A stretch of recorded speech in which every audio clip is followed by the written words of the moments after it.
시청자 여러분 안녕하십니까. 화요일 뉴스나우 시작합니다. 캄보디아의 한 호텔에서 50대 한국인 남성이 숨진 채 발견됐습니다. 스캠 사기 연루 여부 등 정확한 사망 배경은 아직 밝혀지지 않았는데요. 캄보디아 특파원 연결해서 자세한 내용 알아보겠습니다. 김다현 기자. 네, 주 캄보디아 한국 대사관 앞입니다. 네, 한국인 사망자가 발견된 시점 정확히 언제입니까? 네, 현지 시각으로 어제 저녁 8시쯤 캄보디아 시아누크빌의 한 호텔 객실에서 50대 한국인 남성이 숨진 채 발견됐습니다. 신고를 접수한 캄보디아 경찰이 현지 우리 교민회장을 통해서 한국 대사관에 통보한 것으로 알려졌습니다. 대사관 측은 일단 프놈펜에서 시아누크빌이 230km나 떨어진 점을 감안해 현지 교민회장에게 현장 확인을 요청했는데요. 현장에서는 숨진 남성의 것으로 보이는 여권과 휴대전화, 또 유서로 보이는 메모도 발견됐습니다. 메모에 어떤 내용이 적혀 있었는지는 아직 알려지지 않았습니다. 숨진 남성이 발견된 시아누크빌은 최근 문제가 된 온라인 스캠 범죄 단체들이 몰려있는 곳입니다. 이 때문에 숨진 한국인 남성이 스캠 범죄 단체와 관련이 있는지, 또 납치나 감금 피해를 당했는지 등에 대해 집중적인 조사가 이루어질 것으로 보입니다. 주 캄보디아 한국대사관은 현지의 영사를 급파해서 현지 경찰에 신속한 조사를 요청하고 영사 조력을 제공하고 있다고 밝혔습니다. 네, 지금 비슷한 피해가 끊이지 않는 모습인데 내일은 국회 외교통일위원회가 캄보디아에서 현장 국정감사를 진행한다고요? 네, 국회 외통위는 내일 오전 10시부터 이곳 주 캄보디아 한국대사관에서 현장 국정감사를 진행합니다. 캄보디아에서 벌어진 한국인 대상 취업 사기와 감금, 고문 등 현안이 핵심인데요. 여야 의원들은 신구정부 책임론을 띄우며 공방을 이어갈 것으로 보입니다. 외통위는 캄보디아뿐만 아니라 베트남과 태국, 라오스 등 공관을 대상으로 관련 질의를 이어갑니다. 또 이른바 스캠 단지라고 불리는 프놈펜 외곽의 태자 단지와 원구 단지 등을 시찰할 계획입니다. 위원들은 현지 시각으로 오늘 밤 11시가 조금 넘은 시간에 이곳 프놈펜에 도착합니다. 지금까지 캄보디아 프놈펜에서 YTN 김다현입니다. 네, SM 주가 조작 혐의를 받고 있는 카카오 김범수 의장에 대한 1심 선고가 조금 전 나왔다는 소식 들어왔습니다. 1심에서 무죄가 선고됐다는 소식이 들어왔는데요. 서울 남부지방법원 재판부는 대규모 장내 매수만으로는 시세 조종이 성립되지 않는다. 사전에 시세 조종을 공모했다는 범행 관련 핵심 증언이 일관되지 않아서 그 신빙성을 인정할 수 없다고 판단했습니다. 시세 조종의 목적보다는 주가가 오를 것에 대비해서 주식을 매수했다는 주장이 더 합리적으로 법원은 판단을 했습니다. 김범수 의장 등 2023년 SM엔터테인먼트 인수 과정에서 주가 조작한 혐의로 기소가 됐고요. 검찰은 김 창업자 등이 하이브의 SM엔터 주식 공개 매수를 방해하기 위해서 공개 매수 가격인 12만 원보다 높이려고 시세를 조종했다고 보고 기소를 한 상황이었습니다. 당시 SM엔터 주식이 2,400억 원어치를 553차례에 걸쳐 고가로 매수한 것으로 조사가 됐는데요. 김범수 의장은 최후 진술에서 카카오를 창업한 이래 위법한 일을 승인한 적이 없다며 무죄를 주장한 바 있고요. 법원은 1심에서 무죄를 선고했다라는 소식이 들어왔습니다. 이 소식 정리되는 대로 계속해서 보도해드리겠습니다. 캄보디아에서 송환된 피의자들 가운데 어제 구속 전 피의자 신문을 받은 48명이 모두 구속됐습니다. 앞서 영장이 발부된 1명을 포함하면 송환 피의자 64명 중 49명이 구속된 건데 경찰 수사 역시 탄력을 받을 것으로 보입니다. 자세한 소식 현장 나가 있는 취재기자 연결해서 알아보겠습니다. 김희영 기자. 네, 국가수사본부입니다. 네, 송환된 피의자 상당수가 현재 구속이 됐는데 오늘도 나머지 인원에 대한 영장 심사가 진행된다고요? 네, 경찰이 캄보디아에서 한국으로 데려온 64명 가운데 현재까지 구속된 인원은 모두 49명입니다. 앞서 경찰은 이미 구속영장이 발부된 1명을 제외한 59명에 대해 구속영장을 신청했는데 검찰은 이 중 1명의 영장은 반려하고 58명에 대해 영장을 청구했는데요. 이 가운데 우선 충남경찰청에서 수사를 맡은 45명에 대해서는 전원 구속영장이 발부됐습니다. 경기 북부경찰청에서 수사를 맡은 15명 중에서는 11명에 대해 구속영장을 신청했는데요. 도주 우려가 있다며 1명이 구속됐고 나머지 10명은 오늘 의정부 지방법원에서 차례로 구속 전 피의자 신문을 받습니다. 오늘 오전 영장 심사를 위해 법원에 출석한 피의자들은 범행에 얼마나 가담했는지 등 취재진의 질문에 아무런 대답을 하지 않았습니다. 또 가담하셨습니까? 알고 가셨습니까? 캄보디아에 왜 가신 겁니까? 피해자들이랑 신고할 수 없는데? 이 밖에 각각 대전경찰청과 경기 김포경찰서에서 수사하고 있는 2명에 대해서도 어제 구속영장이 발부됐고요. 이들에 앞서 영장이 발부돼 구속된 1명까지 포함해 지금까지 49명이 구속된 상태입니다. 이들은 캄보디아 현지 범죄단지에서 중국계 조직의 지시에 따라 보이스피싱이나 로맨스 스캠 등 각종 사기 범죄에 가담한 혐의를 받고 있습니다. 네, 이렇게 송환 피의자들 상당수의 무더기로 구속영장이 발부되면서 경찰 수사도 탄력을 받겠죠? 네, 현재 충남경찰청과 경기 북부경찰청이 집중수사관서로 지정돼 수사를 벌이고 있습니다.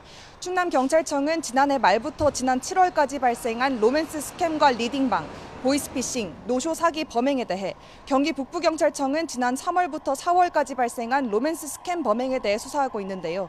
경찰은 피의자들이 범행에 얼마나 가담했는지, 실제 감금 피해 등 강압이 있었는지 살펴보고 있습니다. 또 이들이 캄보디아로 가게 된 경위와 범죄 조직의 구조, 해외 공범 등에 대한 수사도 이어갈 계획입니다. 경찰은 이와 별도로 캄보디아 최대 범죄 단지인 태자 단지를 운영한 것으로 알려진 프린스 그룹이 우리나라에서 활동했다는 의혹도 들여다보고 있는데요. 경찰은 관련 첩보를 입수해 분석 중이라며 범죄 혐의가 포착되면 바로 수사에 착수할 계획이라고 밝혔습니다. 또 해외에서 실종된 한국인들을 찾기 위해 40여 명 규모 전담팀을 꾸리고 캄보디아 고액 취업 유인 광고 게시글을 올리거나 방조한 사람들도 처벌한다는 방침입니다. 지금까지 국가수사본부에서 YTN 김희영입니다. 캄보디아에서 범죄 조직의 고문을 받다 숨진 대학생의 유해가 2달여 만에 돌아왔습니다. 경찰은 유족에게 유해를 전달한 뒤 추가 검사를 거쳐 정확한 사인을 확인할 예정입니다.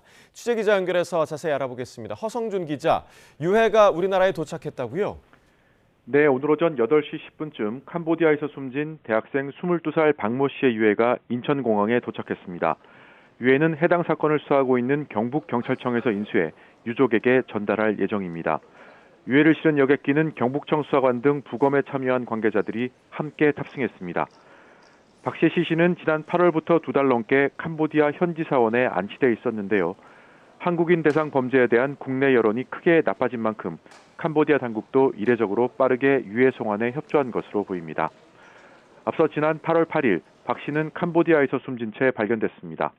지난 7월 17일 가족에게 박람회에 다녀오겠다고 말하고 캄보디아로 향했지만 현지에 도착한 뒤 범죄 단지에 감금돼 고문당한 것으로 전해졌습니다. 네, 어제 우리나라와 캄보디아 수사당국의 공동 부검이 진행됐죠? 네, 박 씨의 시신이 안치된 캄보디아 프놈펜 중심가의 한 사원 내부에서 이뤄졌습니다. 오전 10시 반부터 3시간 동안 합동 부검이 진행됐는데요. 우리나라 국가수법위관 등 6명과 캄보디아 수사기관 관계자 6명이 함께 참여했습니다. 경찰은 부검 과정에서 시신 훼손은 없었던 것으로 확인했습니다. 경찰은 국내에서 조직검사와 약동물 검사 등을 추가로 진행할 예정입니다. 또 양국 수사 결과 등을 종합해 박 씨의 정확한 사인을 확인할 방침입니다. 앞서 캄보디아 수사당국은 박 씨 시신에서 멍자국과 상처 등 고문 흔적이 발견됐고 검안이 의견을 바탕으로 고문에 의한 심장마비를 사망 원인으로 추정했습니다. 지금까지 전국부에서 YTN 허성준입니다. 네, 앞서 속보로도 전해드렸는데요. 하이브의 SM엔터테인먼트 인수를 막기 위해서 주가를 조작한 혐의로 재판에 넘겨진 김범수 카카오 창업자에 대해서 1심에서 무죄가 선고됐습니다. 조금 전에 재판이 끝났는데요. 그 현장으로 가보겠습니다. 오랜 시간 꼼꼼히 자료를 챙겨봐 주시고 이와 같은 결론에 이르게 해준 재판부에 진심으로 감사드립니다. 그동안 카카오에 드리워진 주가 조작과 시세 조정이라는 그늘에서 조금이나마 벗어날 수 있는 계기가 되었으면 좋겠습니다. 감사합니다.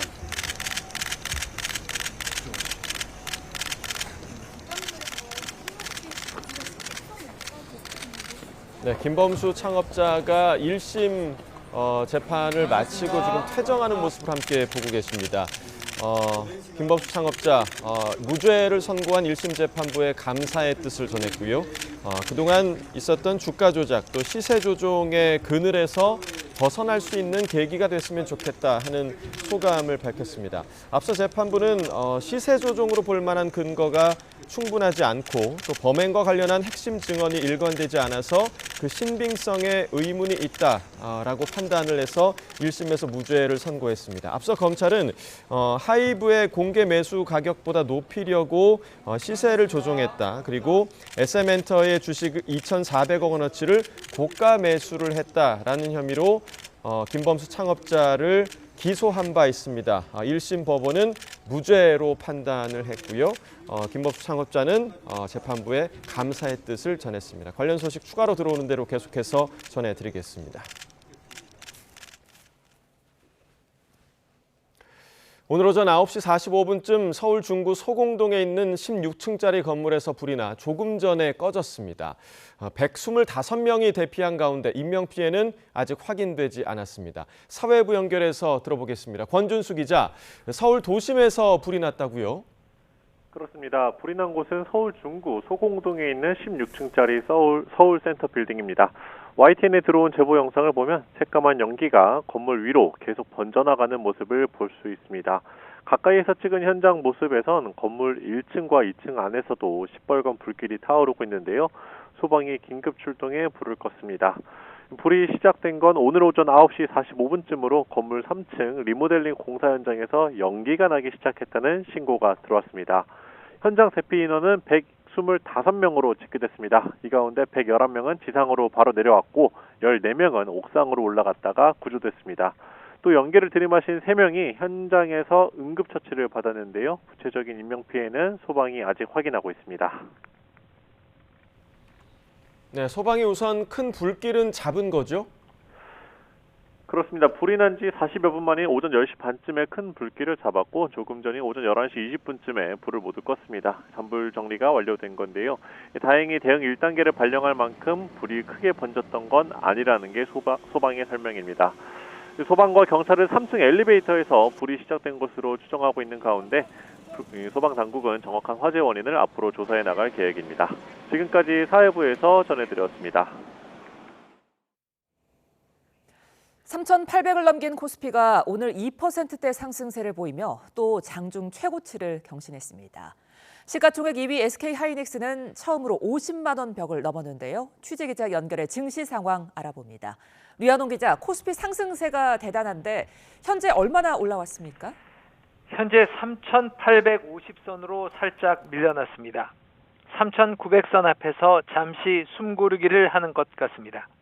이 거래일 만에 3,800을 돌파했는데 정말 거침없는 상승세를 보이고 있습니다. 장 초반 순매도를 하던 외국인과 기관이 순매수로 전환하면서 상승세가 커지고 있습니다. 시가총액 2위 SK하이닉스는 처음으로 장중에 50만 원을 넘었습니다. 지난달 1일 종가가 25만 6천 원이었는데 불과 한 달여 만에 주가가 95% 이상 치솟았습니다. 목표 주가를 55만 원으로 높여잡는 증권사도 생기고 있습니다. 시총 1위 삼성전자도 장중 최고가를 기록하며 10만 전자에 바짝 다가섰습니다. 뉴욕 증시 3대 지수가 미중 무역 갈등 완화 기대감에 상승 마감한 영향이 커 보입니다. 한미 관세 막바지 협상에서 자동차 관세가 인하될 것이란 전망이 나오며 현대차가 6%, 기아가 4% 이상 올라 각각 최고가를 기록했습니다. 현재 업종 가릴 것 없이 시가총액 상위 종목 거의 대부분 상승 중입니다. 코스닥도 상승세를 보이며 880선에 올라와 있습니다. 코스닥 시장에선 개인과 기관이 순매수를 하고 있습니다. 미중 무역 갈등 완화 기대에도 환율은 쉽게 내려오지 못하고 있습니다. 원달러 환율은 1,421원으로 출발해 보합세를 보이고 있습니다. 일본 새 내각이 엔화 약세를 예고한 가운데 원화 가치도 영향을 받는 것으로 보입니다. 지금까지 YTN 유환홍입니다. 관세 여파로 이번 달 20일까지 미국 수출이 지난해보다 24.7% 급감한 거로 나타났습니다. 긴 연휴를 반영한 하루 평균 수출액을 따져보더라도 10% 넘게 수출이 줄었습니다. 취재기자 연결합니다. 박기환 기자, 이번 달 수출 실적이 심상치 않다고요? 네, 그렇습니다. 긴 추석 연휴 영향도 있었지만 미국 관세 여파가 가장 컸습니다. 일단 이번 달 들어 어제까지 전체 수출액은 301억 5천만 달러로 지난해 같은 기간보다 7.8% 감소했습니다. 긴 추석 연휴로 조업 일수가 지난해보다 이틀 적었던 변수를 제외하고 정확히 비교가 가능한 하루 평균 수출액은 1년 전보다 9.7% 증가한 것으로 나타났습니다. 문제는 미국으로의 수출입니다. 이번 달 들어 어제까지 대미 수출은 42억 3,200만 달러로 1년 만에 24.7%나 주저앉았습니다. 마찬가지로 하루 평균 수출액으로 따져봤는데요. 하지만 미국으로의 하루 평균 수출액은 지난해보다 10% 넘게 빠진 것으로 나타났습니다. 여기에 베트남과 중국 등으로의 수출도 10% 안팎 줄었습니다. 품목별로는 반도체 수출이 조업일수 영향에도 불구하고 20% 넘게 증가했습니다. 석유 제품과 선박 수출도 1년 만에 10% 넘게 증가했지만 일본, 유럽보다 무거운 25%의 품목 관세를 받는 승용차 수출은 1년 새 25% 줄었고요. 자동차 부품 수출 역시 31% 감소했습니다. 50%의 가장 무거운 관세가 적용되는 철강 제품의 경우 18% 넘게 수출액이 빠졌습니다. 같은 기간 우리 수입액은 1년 전보다 2.3% 줄어든 330억 달러를 기록하면서 무역 수지는 28억 달러 적자를 냈습니다. 네, 지금까지 YTN 박기환입니다. 이재명 정부 첫 국정감사가 중반전에 접어들었습니다. 오늘은 법제사법위원회 등 상임위 10곳에서 감사를 이어가는데요. 민주당발 사법개혁과 부동산 이슈를 두고 곳곳에서 충돌하고 있습니다. 취재기자 연결합니다. 임성재 기자. 네, 국회입니다. 네, 국정감사 주요 쟁점부터 정리해 주시죠. 네, 오늘 10곳 국정감사 중 가장 치열한 곳은 국회 법사위입니다. 지역 고등법원이 대상인 만큼 사법부 신뢰 문제와 여당발 사법개혁 이슈가 주로 다뤄지고 있습니다. 어제 대법관을 기존 14명에서 26명으로 늘리는 증언안 등 이 사법개혁안을 발표한 민주당은 개혁의 당위성을 피력하고 있습니다. 장경태 의원은 지난해 민주당이 법원 내 인력난 해소를 위해 300명 증언에 나선 걸 언급하며 이번 대법관 증언안에 힘을 실었습니다. 또 법관들은 정치를 해선 안 된다며 입법 정책적 사안에 대해선 의견 개진에 신중해야 한다고 덧붙였습니다. 국민의힘은 민주당의 구상은 베네수엘라의 차베스 모델과 다름없다며 이 법관들을 상대로 여당발 사법개혁안의 부당성을 강조했습니다. 박준태 의원은 이재명 정부가 끝나면 26명 대법관 중 22명이 이 대통령이 임명한 법관으로 채워진다고 비판했습니다. 특히 법원장들이 고개를 숙인다고 민주당이 멈추지는 않는다며 법원이 정부 여당 입맛에 맞게 무너지지 않기 위해선 사법부가 중심을 잡아야 한다고 호소했습니다. 이 사법개혁을 두고는 국감장박 여야 국감대책회의에서도 설전이 계속되고 있습니다. 민주당 한정혜 정책위의장은 이번 개혁안은 사법부에 대한 무너진 국민 신뢰를 회복하기 위한 차원이라며 국민의힘의 동참을 촉구했습니다. 관련 발언 들어보겠습니다. 국민의힘 또한 대안 없는 말폭탄, 사실 왜곡, 정쟁용 발언으로 국민을 선동할 것이 아니라 당 차원에선 일각에서 제기되는 이 대통령 사법 리스크 대비책이란 비판에 그 하나를 위해 시스템 전반을 바꾼다는 건 말이 안 된다며 엄호를 펼치는 분위기입니다. 사실상 사심제라는 비판을 받은 재판 소원제는 특위안에는 일단 빠진 대신 공론화 작업을 통해 당론으로 추진한다고 했는데요. 당내 속도 조절 엇박자 지적도 나오는데 민주당 관계자들은 앞으로 당론으로 뜻을 모아가겠다는 건 정청래 대표와 김병기 원내대표 같은 생각이라고 선을 그었습니다. 반면 국민의힘 회의에선 여당발 사법개혁안은 사법 쿠데타에 지나지 않는다는 성토가 이어졌습니다. 사실상 사법부를 정권의 하청기관으로 만드는 개혁안이란 주장인데 국민의힘이 이를 막는 최후의 보루가 되겠다고 약속했습니다. 관련 발언도 들어보겠습니다. 사법개혁을 빌미로 사법해체법을 발표했습니다. 사법부 점령법을 강행하는 것입니다. 실제 민주당이 법안 처리에 나서는 과정에선 만만치 않은 국민의힘의 반발이 예상되는데요. 원내 관계자는 YTN과 통화에서 민주당이 실제 법안 처리에 나선다면 필리버스터 카드를 비롯한 총력 저지에 나서는 건 당연하다고 강조했습니다. 네, 정부의 11호 부동산 대책 이후에 보유세 인상 가능성을 두고도 여야 연일 공방 이어가고 있죠. 네, 민주당은 야당의 주된 타깃이 된 부동산 이슈가 이 부정적인 방향으로 확대 재생산되는 걸 경계하는 기류입니다. 특히 민심과 직결되는 정부의 보유세 강화 전망 등에 계속 선을 긋고 있습니다. 원내 핵심 관계자는 YTN과 통화에서 부동산 세제 개편안은 손도 안 댔는데 왜 자꾸 이슈가 되는지 모르겠다며 거듭 진화에 나섰습니다. 향후 부동산 대책 보완 입법과 공급 대책을 논의할 주택시장 안정화 TF를 내일 출범하고 단장은 한정혜 정책위의장에게 맡기기로 했습니다. 재선 이상으로 구성을 했다. 세제 개편과 관련된 논의들은 하지 않습니다. 공급 대책, 공급 안정에 방점을 둔.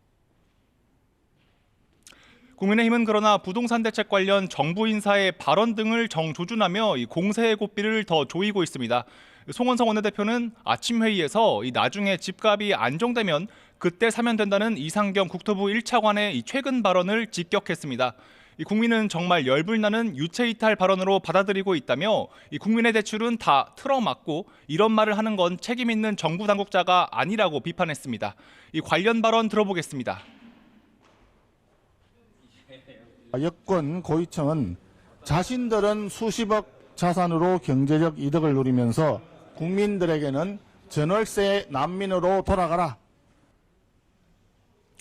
향후 국정감사에서도 부동산 이슈를 중심으로 한 대여 공세는 계속될 것으로 보입니다.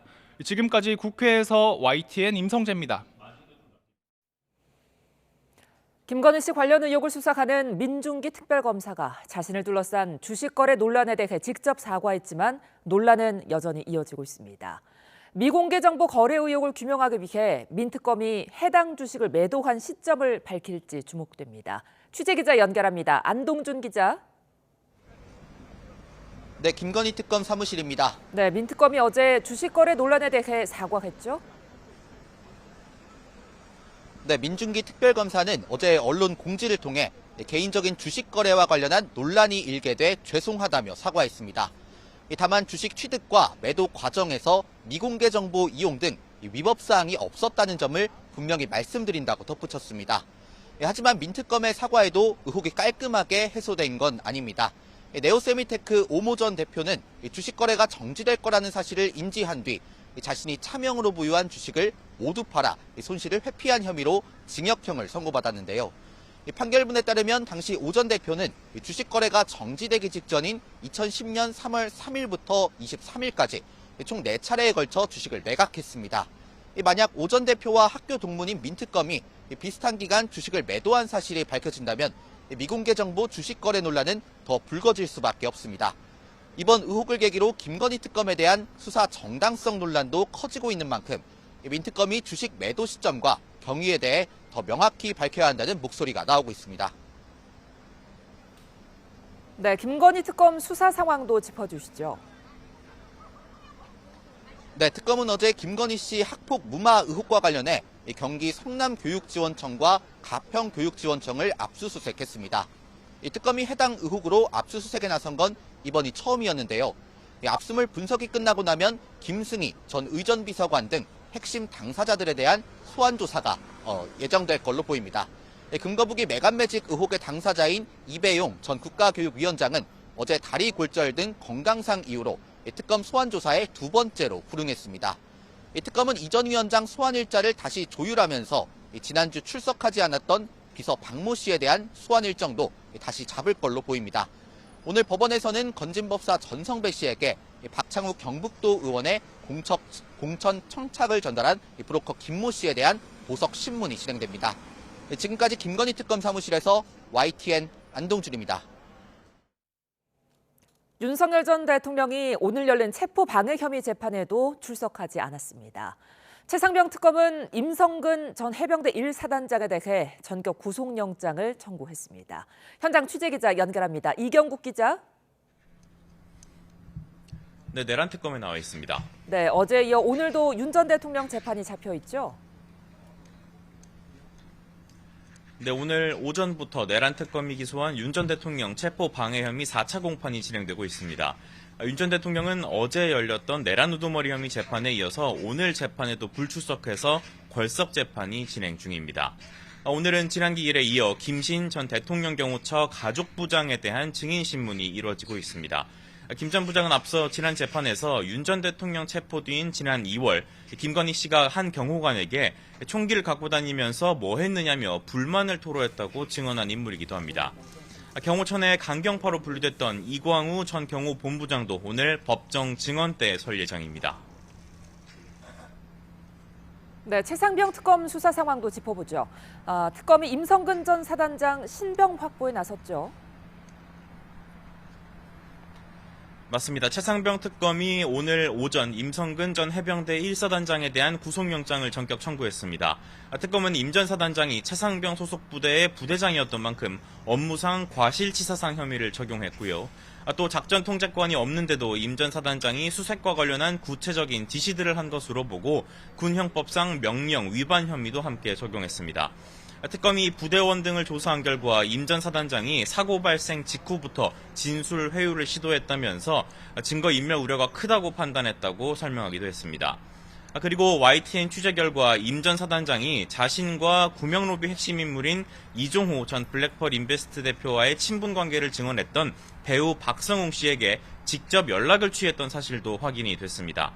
최상병 특검은 박성웅 씨 관련 보도가 나온 다음 날인 지난 18일 임 전 사단장이 박성웅 씨에게 수차례 연락한 사실을 확인한 것으로 파악이 됐습니다. 박 씨가 전화를 받지 않자 임 전 사단장은 기억에 착오가 있는 것 같다라는 취지의 메시지를 박 씨에게 수차례 보냈던 것으로 전해졌습니다. 네, 이종호 전 블랙펄 인베스트 대표가 자신의 지인들을 회유하려고 했던 정황도 포착됐다고요? 맞습니다. 역시 YTN이 단독으로 취재한 내용입니다. 특검이 이종호 전 대표 지인들을 조사하는 과정에서 복수의 진술을 확보했습니다. 이 전 대표가 자신이 임성근 전 사단장과 알고 있다는 것을 특검에 얘기하지 말라고 연락해왔었다는 진술들입니다.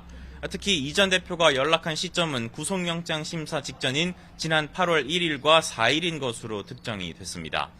이 전 대표는 특검이 금전 거래를 했던 자신의 지인들에게 허위 진술을 강요하고 별건 수사로 자신을 협박하고 있다는 옥중 입장문을 내기도 했는데요.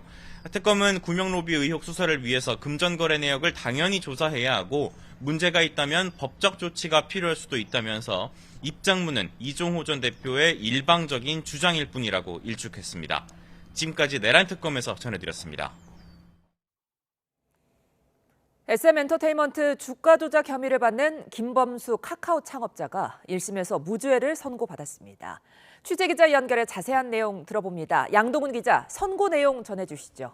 네, 서울 남부지방법원은 자본시장법 위반 혐의를 받은 김범수 카카오 창업자의 1심 재판에서 무죄를 선고했습니다. 재판부는 단순히 대규모 장내 매수가 있었다는 사실만으로는 시세 조종으로 보기 어렵고 사전 공모가 있었다고 주장하는 증언이 일관되지 않아 신빙성에 의문이 든다고 밝혔습니다. 또 시세 조종 목적이 있었다는 검찰 주장보다는 주가 상승에 대비해 주식을 매수했다는 주장이 더 합리적이라고 설명했습니다.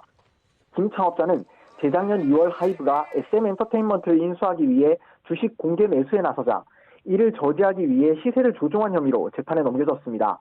검찰은 카카오 측이 공개 매수 가격 12만 원보다 주가를 높이기 위해 500여 차례에 걸쳐 SM엔터 주식 2,400억 원어치를 사들이며 인수를 방해했고 이 과정에서 김 창업자의 승인이 있었다고 봤습니다. 하지만 김 창업자는 위법한 일을 승인한 적이 없다며 무죄를 주장해왔습니다. 김 창업자는 선고 공판이 끝난 뒤 기자들 앞에서 오랜 시간 꼼꼼히 살펴본 끝에 무죄 선고를 내려준 재판부에 감사하다고 밝혔습니다. 앞서 검찰은 지난 8월 결심 공판에서 김 창업자가 자본시장에 대한 신뢰를 잃게 하는 중대범죄를 저질렀다며 징역 15년과 벌금 5억 원을 구형했는데요. 판결문을 검토한 뒤 항소 여부를 결정할 것으로 보입니다. 지금까지 사회부에서 YTN 양동훈입니다.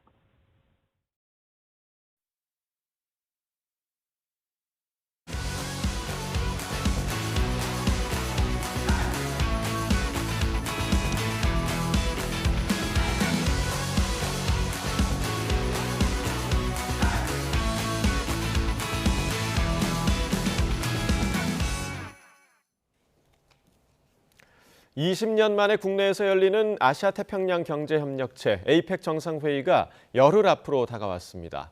인천에서는 이달 말 열리는 APEC 정상회의를 앞두고 재무구조개혁 장관회의가 개막했는데요. 준비 상황 현장 연결해서 소식 들어보겠습니다. 자, 먼저 김근우 기자, 어디 나가 있습니까? 네, 저는 경주 황리단길에 나와 있습니다. 네, 그럼 오동건 기자는 어디에 나가 있나요? 네, 저는 지금 재무구조개혁 장관회의가 열리고 있는 한 리조트 앞에 나와 있습니다. 네, 먼저 경주에 나가 있는 김근우 기자, 에이펙을 계기로 관광 활성화가 기대된다고요? 그렇습니다. 제가 있는 이곳 황리단길은 최근 젊은 층을 중심으로 굉장히 많은 인기를 얻고 있는 경주의 대표 관광지인데요. 오늘도 평일이긴 하지만 주말보다는 조금 적습니다만 여전히 많은 인파가 몰려 있고 또 외국인 관광객들의 모습도 쉽게 찾아볼 수가 있었습니다. 국내에서 20년 만에 열리는 에이펙 정상회의를 앞두고 이곳 황리단길을 비롯한 경주 전역의 관광지가 북적이고 있는데요. 추석 연휴 황리단길과 첨성대 등 주요 관광지를 찾은 방문객이 무려 70만 명을 넘었습니다.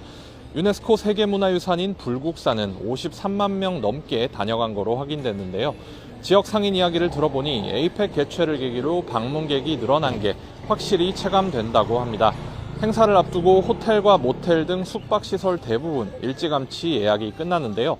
2만 명 넘는 각국 대표단이 찾아오는 만큼 행사 뒤에도 관광이 한층 활성화될 것으로 기대됩니다. 특히 에이펙이 열리는 경주 보문관광단지가 어떻게 달라질지 기대하는 목소리가 큰데요. 1979년 조성된 뒤 경주의 대표 관광지였지만 관광 트렌드가 바뀌고 시설이 낡아 지금은 젊은 층이 거의 찾지 않는 등 어려움을 겪고 있었습니다. 경주시는 정상회의 이후에도 이번에 개선된 시설을 기반으로 새로운 관광 콘텐츠를 도입하고 외부 투자도 유치해서 단지 전반을 새로 재단장할 계획입니다. 네, 이번에는 인천으로 가보겠습니다. 오동건 기자, 재무구조개혁 장관회의에서는 어떤 주제가 다뤄집니까? 네, 에이펙 정상회의를 앞두고 지속가능한 성장을 위한 재정, 금융, 구조개혁과 관련해서 세계 각국의 역할을 논의하는 자리입니다. 오늘 개회식 개막식에서는 구윤철 기획재정부 장관은 심도 높은 논의가 이루어지기를 바란다면서 이렇게 말했습니다. 직접 들어보시죠. This year we are poised to take an important step, adopting the Incheon Plan, a new 5-year roadmap for the APEC finance track. 21개국 장관급, 차관급 인사와 국제기구도 참석했습니다. 중국, 일본은 차관급이, 미국은 부차관보가 참석했습니다. 한미 통화사업부 문제로 가장 관심이 집중됐던 베선트 미 재무장관은 오지 않았습니다. 첫날인 오늘은 세계 경제금융 전망, 디지털 금융, 재정정책과 다음 재무장관 회의 주제 등 4개 세션으로 진행됩니다. 내일은 혁신과 디지털화를 주제로 재무구조개혁 장관회의 간 합동 세션과 구조개혁 장관회의가 열리고 마지막 날인 모레 합동 기자회견으로 마무리됩니다. 에이펙 최초로 재무구조개혁 장관회의가 연계되어 개최되는 것으로 정상회의 직전 개최되는 마지막 분야별 장관급 회의로 의미가 있습니다. 이번 에이펙 정상회담에는 미국과 중국의 주요 기업의 최고 경영자들도 한자리에 모입니다. 젠슨 황 엔비디아 CEO, 샘 올트먼 오픈AI CEO, 정 위춘 CATL 회장 등이 참석하는데 우리 기업과 다양한 협의가 이루어질 수 있을 것으로 보입니다. 특히 엔비디아의 젠슨 황은 30일에 단독 세션 개최가 유력한데 지난 8월 한미 정상회담에서 이재용 삼성 회장과 만난 만큼 후속 협의가 이루어질지 관심입니다. 이외에도 자동차 배터리와 AI와 관련해서 우리 기업 최고 경영자들과 만나서 심도 있는 대화가 이루어질 수 있을 전망입니다. 네, 에이펙 정상회의 준비 상황 두 곳 연결해서 들어봤습니다. 김근우, 오동건 기자 수고하셨습니다.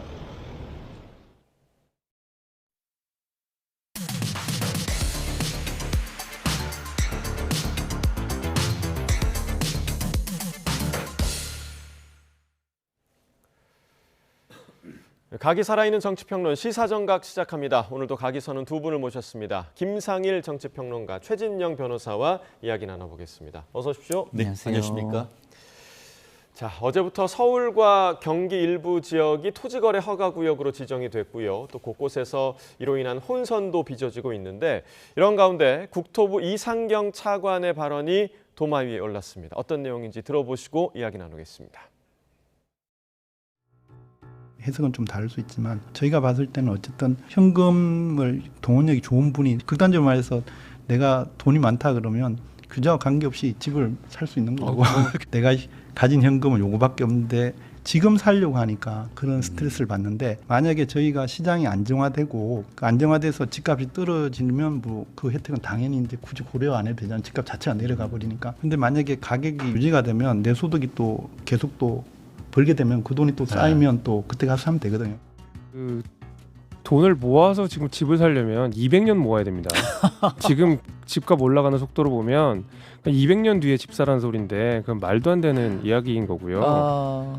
집값이 떨어진다는 얘기는 경기 침체라는 소리거든요. 그럼 국토부 차관이 직접 나오셔서 대한민국 경기 침체에 베팅을 하신 건데 저는 대단히 부적절하고 국민들한테 불지르는 그 말하자면 망언이었다고 생각합니다. 부득이하게 이제 수요 억제책을 이제 쓴 것이고, 그 다음에 이제 우리가 올해 말까지 이제 정부에서 공급 대책을 발표한다 그랬잖아요. 그래서 그 공급 대책을 발표하기까지의 시간 벌기용 대책이었다, 이렇게 봐주시는 게 정확한 것 같고, 국민의힘에서 현재 지금 부동산 시장이 과열되어 있고, 그래서 실수요자가 주택 마련하는데 지금 그 투기 세력들 때문에 힘든 그런 상황들인데도 불구하고 청년과 그 서민들에게 이런 그 무한 계단, 이런 그 무한 계단을 계속 걸어 올라가라고 가스라이팅 한다라고 저는 생각을 해요. 자, 일단 가장 먼저 들으셨던 이상경 차관의 말은 내 집 마련을 꿈꾸는 분들이 많은 분들이 좀 한숨을 쉬셨을 것 같습니다. 어떻게 좀 들으셨어요? 이분은 그 부동산에 대해서 잘 모르는 분 같아요. 제가 볼 때는 제가 이게 원래 국토부에 이제 주택정책실이 있잖아요. 예. 그쪽에 계셨던 분이면 이런 말을 할 수 없을 텐데라고 생각하고 찾아보니까 관료 출신이 아니시네요. 학자 예. 출신이시네요. 그러니까 이제 자기가 경험한 그 굉장히 제한된 경험 가지고 말씀을 하신 것 같은데, 부동산이라는 게 이렇습니다. 우리가 급여가 올라가는 수준과 자산의 가격 상승 수준을 따져보면요, 격차가 이렇게 벌어져요. 예, 속도가 다르죠. 속도가 다릅니다. 급여 모아가지고는 집을 살 수가 없는 구조예요. 그리고 집값이 떨어지면 살아? 서울 집값이 떨어진 적이 있나요? 제가 기억을 해보면 IMF 때나 한번 살짝 떨어졌거나 아니면 그때도 뭐 아주 그냥 뭐 그 답보했거나 정도지, 지금 우리가 떨어졌다고 표현하는 건 대부분 상승률이 둔화됐다는 것을 떨어졌다라고 이렇게 잘못 알고 있는 경우가 많은데, 예. 서울 집값은 제 기억으로는 떨어진 적이 거의 없습니다. 예. 그리고 말씀드린 대로 급여와 자산의 상승 속도는요, 지금 아파트 자산의 상승 속도가 훨씬 빠르기 때문에 영원히 집을 사지 말라는 거하고 똑같은 얘기예요. 그래서 저분은 부동산이나 주택 정책, 그리고 주택의 역사를 좀 공부하시고 얘기를 하셔야지, 안 그러면 국민한테 이 정부 전체가 무능하다고 지탄받지 않을까 걱정이 됩니다. 예. 자, 집값이 안정이 되면 그때 가서 살아라는 이제 차관의 발언이었고, 뭐 이번 그 부동산 대책으로 우리나라 집값이 안정된다는 보장도 없는 그런 상황이잖아요. 국민들은 이렇게 받아들인 것 같습니다. 나는 호가 42억 원 고가 아파트에 살지만 너네들은 임대주택에서 까제 깨구리 붕어로 살아라 라고 조롱하는 것이나 마찬가지 아니겠습니까? 조금 전에 이상일 평론가님이 말씀하신 것을 이론적으로 정립했는 사람이 21세기 자본이란 책을 쓴 피케티입니다. 피케티 신드롬이라고 한 10년 전에 한번 불었었는데, 그 얘기 자체가 결국 자산소득 증가율 속도가 노동소득 증가율보다 높기 때문에 그 격차가 점점 커질 수밖에 없다. 그 어떤 그 구조적 불균형을 어떤 식으로 해결해야 되느냐라는 것을 실증적으로 이론적으로 입증했던 것이 21세기 자본주의의 핵심이었던 것인데요. 그와 같은 경제학의 ABC도 사실 모르는 사람이 지금 그 국토교통부 차관으로 있다는 사실 자체가 국민을 안 사람으로서 지금 굉장히 수치스러운데요. 말씀드린 것처럼 이분 같은 경우에는 이재명 대통령의 석사학위를 받았던 가천대, 그 당시 경원대의 이게 조경학과 교수님이셨더라고요. 물론 그런 분이 열심히 일하셔서 지금 국토부 차관할 수도 있습니다. 예. 하지만 이와 같은 어떤 그 국토에 대해서 국민들의 보화를 지른다고 하면은 이 정도라면은 인사 조치해야 되는 거 아닙니까? 저는 그렇게 생각하고요. 말씀드린 것처럼 오늘 언론 보도를 보니까 이분 같은 경우에는 어떻습니까? 지금 호가 40억이 되는 집인데 실제로 이분은 사모님 이름으로 해서 14억 대출을 받아서 이 집을 샀다고 합니다. 그러면 어떻게 되죠? 이번 정부 11호 지방 그 부동산 대책 3개 중에 가장 큰 게 하나가 대출을 쪼이는 거 아닙니까? 만약에 지금 본인이 무주택자인 것이고 지금 본인이 계약을 했었는데 11호 대책이 나와서 지금 대출을 못하게 된다고 하면 지금 저렇게 한가롭게 얘기할 수가 있겠습니까? 결국 국민들을 정말 도대체 뭐로 보는 겁니까?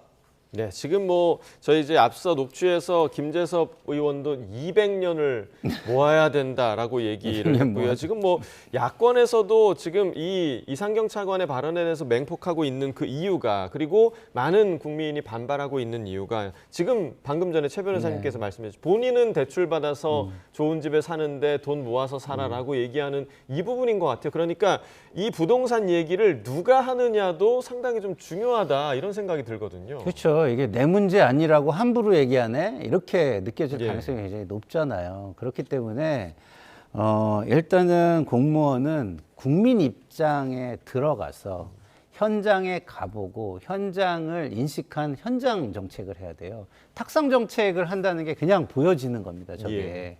그래서 제가 볼 때 우리 이상경 차관님께서는 좀 공부를 더 하시든지 아니면 좀 능력 있는 후임을 구해서 물려주시든지 이게 둘 중에 하나를 하셔야 되지 않을까 이런 생각이 들고요.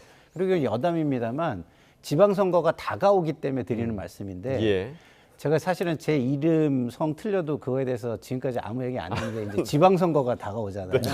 근데 용인에 이름이 이상일 시장이 계세요. 그렇기 때문에 계속 이상일이라고 이렇게 부르시면은 그건 안 될 것 같으니까. 자, 최 변호사님 김상일 평론가십니다. 그거는 지방선거 때문입니다. 알겠습니다. 자, 지방선거 이야기를 하셔서 사실 그 이번 부동산 정책과 관련해서 여권에서는 지방선거와 이제 맞물려서 상당히 좀 조심스러운 입장을 내고 있는 그런 상황인데 박주민 의원의 발언 들어보시고 이야기 이어가겠습니다. 부동산 문제가 결국은 앞으로 몇 달 동안 어떻게 되느냐에 따라서 가장 큰 변수가 될 거라고 보시나요? 아무래도 서울시장 선거 때마다 부동산이라는 이슈가 가장 큰 영향력을 발휘하는 이슈로 작용해 왔던 건 사실이고요.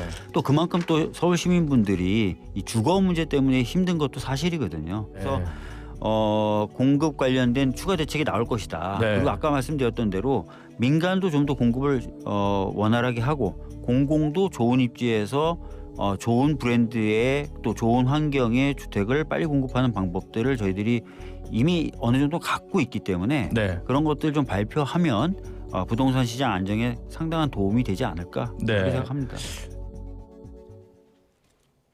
네, 앞서 정부에서 내놨던 정책은 규제 정책이었고요. 이제 앞으로는 공급 정책을 내놓겠다라는 지금 계획인 거잖아요. 이렇게 공급 정책이 나오면 조금 괜찮아지겠습니까? 어떻게 예상하세요? 연못 구호 아니겠습니까? 사실은 연못에서 뭐 어떻게 보면 우물에서 숭늉 찾는 거나 마찬가지인데 사실 이번 그 논리가 뭡니까? 이번 11호 지방 대책 같은 경우에는 규제 대책인데 이미 벌써 공급 대책을 냈고 그에 대한 후색으로 어떻게 보면은 규제 대책을 한다라고 했는데 결국 공급 대책은 사실상 아무런 효과가 없는 것이고 실제 서울 같은 경우에는 추가적으로 공급 대책을 하려고 해도 땅이 없습니다. 그렇기 때문에 지금 무슨 공급 대책을 할지는 모르겠는데 결국 그와 같은 것은 또 신도시 경기도 가가지고 서울에서 2시간, 3시간 출퇴근해야 되는 곳에 신도시 나옵니까? 결국 국민들, 시장은 그거에 대해서 전혀 기대를 하고 있는 것 아닌 것이죠. 결국 그러려고 하면 어떻게 해야 됩니까? 서울 시내에 있는 것을 재건축, 재개발을 활성화시켜야 되는데 이번 같은 경우에는 저는 이렇게 그 키워드를 했습니다. 이번에 허대세라고 했습니다. 토지거래 허가제, 그리고 세금 어떻게 보면 높이는 것, 그리고 대출 규제 이 3개 하는데 결국 이번 같은 경우에는 토지거래 허가제로 아파트뿐만 아니고 지금 나와 있는 재건축 재개발과 관련되는 조합원 지분도 양도하지 못하도록 해버렸습니다. 그렇게 되면 어떻게 되죠? 공급이 안 되는 건 아닙니까? 그러니까 단순히 부동산이 올라가서 신고가를 막는 것은 어떻게 막을 수 있어요. 그런데 그렇게 하면 어떻게 되죠? 다주택자가 그것을 통해서 월세, 전세를 공급했는데 그걸 싹 막아버렸대요. 예. 그러니까 지금 지난 주 동안 난리가 난 것이 전월세가 폭등한다는 것 아닙니까? 결국 있는 사람들은 큰 피해가 없어요. 하지만 결국 보호한다고 했는 서민들은 거기에서 녹아나는 것인데요. 실제 지금 같은 경우에 세금 같은 것도 그렇지 않습니까? 지금 당과 정 사이에 상당히 어떻게 보면 그 온도 차이가 있는 것이 예. 잘 아시지 않습니까? 세금 올려서 선거 이긴 적 있습니까? 그러다 보니까 용산은 지금 전체 어떻게 보면 그 세수 중에 한 25%가 부동산 관련되는 세수로 운영이 됩니다. 그런데 거래를 다 막아버리면 세금이 어디 나오죠? 그러면은 이제 이 세금 어디서 나오지? 이제 보유세. 이렇게 갈 수밖에 없는 것이죠. 예. 그런데 문제는 지금 예를 들어서 성동구 같이 최근에 있어서 보유세가 높아야 되는 그런 부분 같은 경우에는 전현희 의원 이게 무슨 말이냐 하는 반면에 지금 강서구 아직까지 보유세에 부담이 없는 진성준 전 정책위 의장 같은 경우에는 이거 올려야 된다. 이런 식으로 이제 엇박자가 나오는데 예. 제가 봤을 때는 내년 6월까지는 보유세가 강화에 선을 그을 것이죠. 하지만 지금 현재 이렇게 부동산 거래 자체를 막아놓으면 취득세, 양도소득세가 뚝 떨어지고 그럼 취득세는 지방세입니다. 지방자치단체의 악소리가 나는 겁니다. 양도소득세 엄청나게 떨어지고 나면은 결국은 그것은 있는 사람들한테 또 뜯어내는 식의 보유세로 갈 것은 눈보듯 뻔한 것인데요. 과연 그 시점이 언제인지 분명컨대 저는 내년 6월 3일 이후가 될 가능성이 높다고 봅니다. 지금 말씀해 주신 지방선거 이후의 보유세 인상 가능성에 대해서는 어떻게 좀 예상하세요? 저는 이게 보유세 하나만 놓고 볼 수가 없다고 봐요. 문재인 정부에서 사실상 보유세와 거래세를 같이 높임으로써 굉장히 큰 실패를 했거든요. 근데 그때도 사실은 세제 전문가들은 보유세와 거래세는 반비례해야 된다고 이야기를 했었어요. 그러니까 보유세를 올리면 어떻게 해야 됩니까? 거래세를 낮춰서 시장을 활성화시켜줘야 되죠. 그러면은 양도세나 취득세가 줄어들더라도 대신에 횟수가 늘어나면 그만큼 또 보충이 되는 겁니다. 예를 들어서 10에 대한 세금을 한 번 걷는 것보다 7에 대한 세금을 2번, 3번 걷는 게 나올 수 있다라는 의미죠. 그렇기 때문에 보유세를 올리는 것은 지금 이렇게 그 수도권에서 집을 가지고 나가지 않으려는 그런 상황 속에서는 국제적으로 좀 올리는 게 추세예요. 왜냐하면 그래야 거래가 이루어지고 수익이 없는 사람은 팔고 꼭 거기에 살 필요가 없는 사람들은 좀 밖으로 나가줄 수 있고 이런 환경을 만들 수 있는 거고요. 대신에 원활한 거래가 이루어져야만 새로운 사람이 들어오는데 보유세가 아니라 취득세와 양도소득세를 높여버리면 들어오는 사람은 또 못 들어오는 막는 결과가 되잖아요. 그렇기 때문에 보유세는 그런 부분을 감안해서 올리지 그 거래세나 양도세가 그대로 있는 상황에서 말씀하신 대로 세금을 더 걷기 위해서 보유세만 올리는 정책, 그거는 제가 볼 때는 우리 당으로서는 과거의 실패에 비추어 하기 어려운 결정이다라고 말씀을 드립니다. 자, 이번에는 어제 발표된 민주당 사법개혁안과 관련한 이야기도 좀 나눠보도록 하겠습니다. 사법개혁안 내용 중에 재판 소원과 관련한 내용을 두고 원내대표는 여론의 추이를 보고 결정하겠다라는 반면에 정청래 당대표 지도부안으로 발의할 거다 이렇게 발표를 해서 또 이번에 투톱의 사이에 의견 차이가 지금 발생하는 거 아니냐라는 지금 우려가 나오고 있는데 어떻게 바라보고 계십니까? 국민들의 어떤 여론을 좀 추이를 보고 있는 것이 아닌가 싶은데요. 그럼에도 불구하고 지금 민주당 특히 그 정청래 대표 같은 경우에는 속전속결 지난번에도 검찰개혁이라는 명목으로 해서 78년이 된 검찰 제도를 없애버리는 데 있어서 분명히 용산 대통령실 같은 경우에는 속도 조절을 하라고 함에도 불구하고 이런 부분을 그냥 속전속결로 끝내버렸습니다. 아마 그런 것에 대해서 나름대로 어떤 정책적 효능감을 이제 느꼈고 그것을 그대로 관성을 법쳐가지고 계속 액셀레이터를 밟는 것이 아닌가 싶은데요.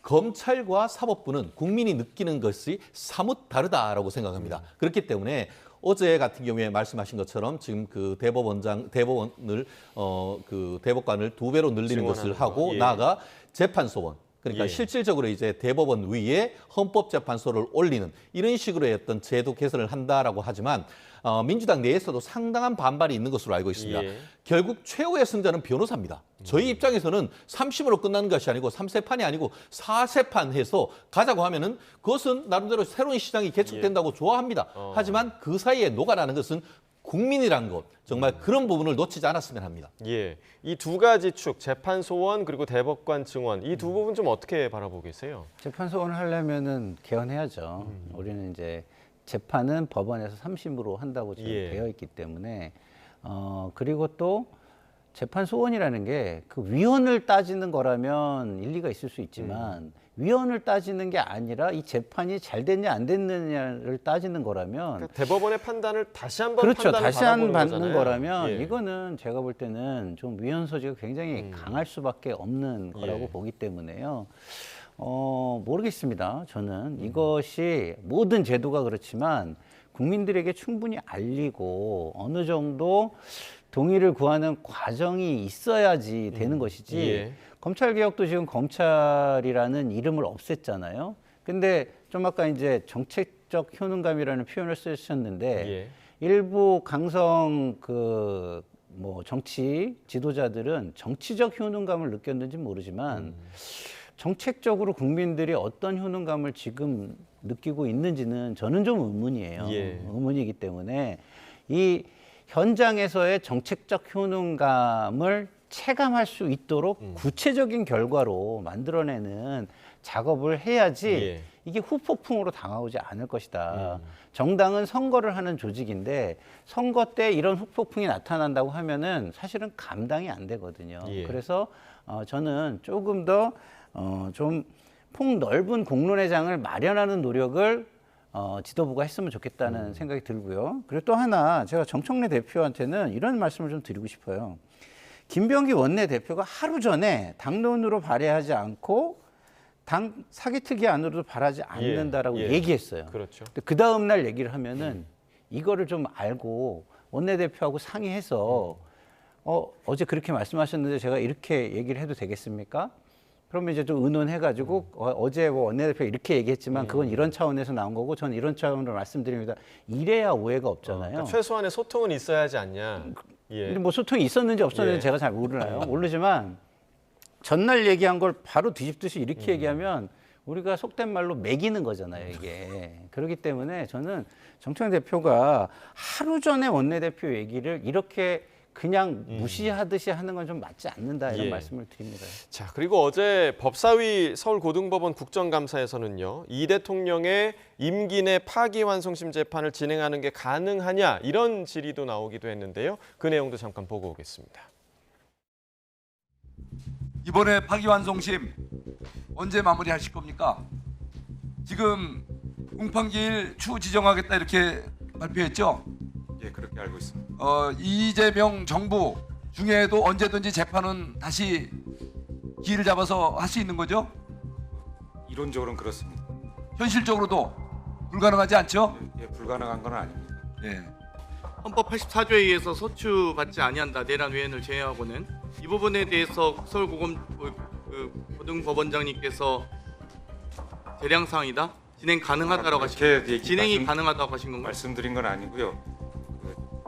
현실 재판에 대해서 말씀드린 게 아니고 이론적으로는 재판이 포함된다는 견해도 있고 있지 않은 견해도 은영성, 있기 때문에 성낙인, 그런 점을 공정섭 말씀드린 겁니다. 전 국민이 아마 이 답변을 다 돌려볼 겁니다. 아마 깜짝 놀랄 답변을 하신 거예요. 정말 황당합니다. 자, 그러니까 이론적으로는 가능하다 이런 답변을 내놨고 사실상 저희가 대선 즈음에 많이 이야기를 나눴던 소추에 과연 재판까지 포함이 되느냐 이 문제가 다시 또 쟁점화되는 것 같아요. 법조인이신 이재명 대통령께서 본인이 성남시장 무렵 그 당시 2016년, 17년 박근혜 전 대통령에 대한 수사와 탄핵 절차가 진행될 때 분명히 그렇게 했습니다. 소추만 되지 않다 뿐인 것이지 대통령도 수사도 되고 재판도 된다라고 했던 기억이 생생합니다. 예. 그런데 이재명 대통령이 당선되고 나니까 이제는 수사도 안 되고 재판도 안 되고 아무것도 안 된다라고 얘기를 하고 있는데 헌법 같은 경우에 어제 서울고등법원장께서 얘기하신 것은 말씀드린 그대로 소출한 개념에 대해서는 좀 논의가 있습니다만 실제로 헌법의 다른 규정에 보면은 대통령이 재직 중에 재판으로 그 직을 잃었을 때라는 얘기를 해서 헌법 자체에서 대통령에 대한 재판이 계속 진행될 수 있다는 것을 예정했던 명문 규정이 있습니다. 예. 그 부분에 대해서는 지금 장경태 의원께서 따로 얘기를 하고 있지 않으신데요. 말씀드린 것처럼 이재명 대통령이 예전에 말씀하셨던 말씀뿐만 아니고 지금 현재 유력한 헌법학자들의 대부분 교과서를 보면은 소추는 기소를 의미하는 것이고 프랑스 법을 봤을 때도 그 부분은 동일하다라고 해서 사실상 재판 진행되는데 의문이 없다라는 쪽이 훨씬 더 다수에 가깝습니다. 그렇기 때문에 이론적으로 지금이라도 당장 내일이라도 당장 이재명 대통령에 대한 파기환송 재판이 시작되는 것은 법리적으로 아무런 문제가 없다는 것이 헌법학계의 대체적인 의견인 것이고 다만 지금은 선출직 대선의 대통령에 대한 존중 그런 취지에서 사법권을 자제할 뿐이다. 저는 예. 그렇게 해석을 하고 있습니다. 예, 그러니까 답변 자체가 현실과 이론은 조금 다르다라는 게 취지였던 네, 것 같습니다. 맞습니다. 그러니까 근데 이게 정말 현실화할 것인가에 대한 우려가 있는 거잖아요. 현실화하기 어렵죠. 예. 이게 사법 자제가 사법 절제가 이루어지지 않았을 때 입법 절제도 이루어지지 않을 것입니다. 그러면은 입법부에다가 가뜩이나 이제 우리는 선출직이라고 얘기하고 있는 분들인데 예. 절제하십시오라고 얘기할 수 있겠습니까? 없잖아요. 그래서 저는 현실적으로는 이 재판은 특히나 대통령의 국정 운영이 중단되는 사태를 사법부가 만드는 일은 현실적으로 불가능하다 이런 말씀드리고요. 이론적으로는 이런 겁니다. 장경태 의원이 좀 뭐 지지자가 있으니까 저렇게 하신 것 같은데 이견이 있는 상태고 그리고 결론이 나지 않는 상태다. 이렇게 보는 것이 정확한 상태인 것 같습니다. 예, 알겠습니다. 자, 국회 국정감사가 오늘로 9일차를 맞고 있는데 정말 연일 좀 새로운 장면들이 터져 나오고 있습니다. 일단 어제 있었던 모습들을 좀 저희가 모아봤습니다. 함께 보시죠.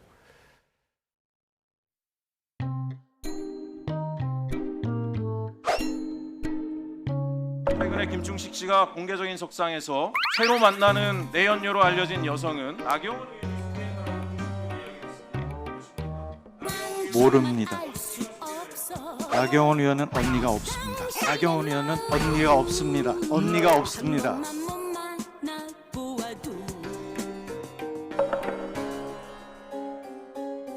얼마든지 조정할 수 있는 시간이 있었는데 결혼식을 강행했다는 것은 정말 낯이 두껍다. 사실 문과 출신인 제가 양자 역학을 공부하느라 거의 밤에 잠을 못 잘 지경입니다. 딸의 결혼식에 신경을 못 썼습니다. 미안하게 생각하고요. 존경하는 이재명 대통령께서 추진하시는 진짜 대한민국 살림 정책을 위해 김인호 교수를 산림청장으로 강력히 추천드립니다. 누가 적은 글인지 아십니까? 제가 작성했습니다. 제가 작성했습니다. 제 나름대로 PR을 해야 되기 때문에 이렇게 정리를 했습니다.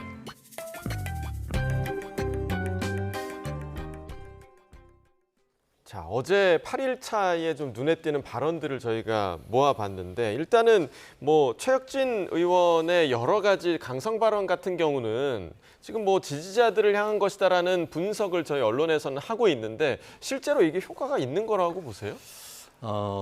본인이 하고 싶은 건 두 가지죠. 하나는 민주당 입당, 예. 또 하나는 다음번에 추가적인 공천. 둘 다 무의로 돌아갈 가능성이 오히려 높아지는 것 같습니다.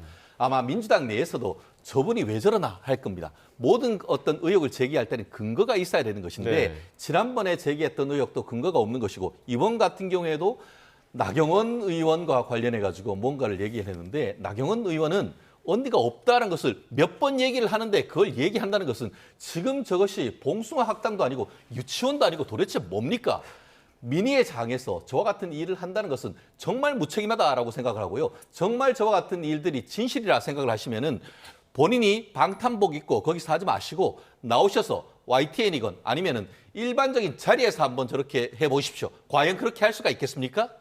못 그런다고 하면은 국민들이 보는 앞에서도 그렇게 해서는 안 되는 것이죠. 예, 자 최민희 위원장은 이제 국감 기간 중에 딸이 국회에서 결혼식을 치른 부분, 이 부분이 좀 문제가 됐었고, 네. 그다음에 김인호 산림청장도 지난번에 그 국민 추천제를 본인이 스스로를 추천을 했다, 이 부분이 좀 논란이 됐는데 이 두 부분 좀 어떻게 보셨어요?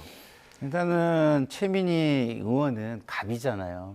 을들이 가장 어려운 때에 국회에서 어떤 자식의 결혼식을 하고 그거를 또 이렇게 널리 알렸다는 것은 그렇게 모범적이지는 않다. 저는 이렇게 보고요. 예. 그런 것들을 그동안 자제해온 모습들을 우리가 박수 쳐줘 왔고, 그런 모습을 따라가기 위해 다른 국회의원들이 굉장히 노력을 해왔다라는 말씀을 드립니다. 그리고 김인호 산림청장은요, 이분은 제가 볼 때는 굉장히 큰 잘못을 했다고 저는 봐요. 이재명 정부가 들어서서 국민 주권 정부다라고 하면서 마치 우리가 국민들을 더 모시겠다는 차원으로 그 진심을 담아서 국민 추천제를 한 겁니다. 그러면 그 진심을 왜곡하고 그다음에 그 신뢰를 망가뜨린 거 아닙니까? 본인이 추천을 하는 게 어디 있습니까? 본인이 하는 건 지원이죠, 지원. 지원, 예. 본인이 지원을 해야지 왜 추천을 합니까? 이게 사실상 사기잖아요. 그렇기 때문에 저는 김인호 산림청장은 굉장히 이재명 정부의 큰 신뢰 훼손을 남겼고, 어떤 진심을 왜곡했다는 차원에서 반성하고 그 자리에서 물러나는 게 맞지 않을까 싶습니다. 알겠습니다. 자, 오늘 두 분 말씀 여기까지 듣겠습니다. 김상일 정치평론가, 최진영 변호사와 이야기 나눠봤습니다. 고맙습니다.